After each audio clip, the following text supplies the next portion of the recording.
All right, this is the Phone Lunatic, and more than likely, if you're watching this, you're one of my wonderful clients. So, you hear me say numerous times, that my call center idea that I want to make $100 million originated with something that I put aside to do this based on dealing with a company in Florida that I feel, and we've agreed to disagree on a lot of things, but I learned a great deal watching how they recruit. The CEO of that company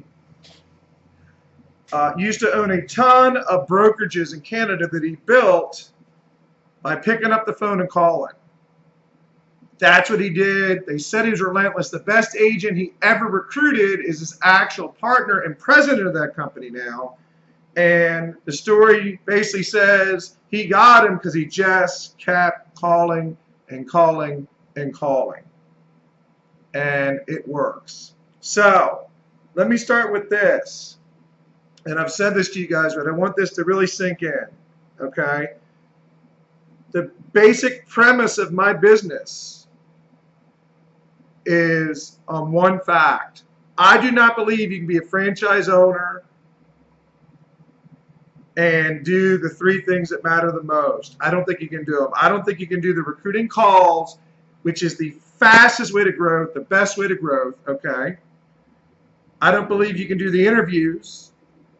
High knees and seats, I'll be the polite version, okay? High knees and seats turn into signings. The more people you get to sit in front of you, and if they're sitting in that seat, something's not right. Guaranteed every time. Doesn't mean they're all going to switch, okay? And retention. Can't do it. Nobody can do it.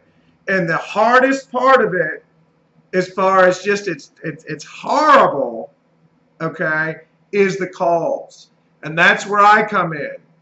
I am exceptional at the calls. Some of you will get this later in this business of mine where I have my callers calling for you, and they're going to be exceptional at the calls, or they will not be doing this. And I can train this to anybody that's willing to listen, because most of it's mindset and enthusiasm.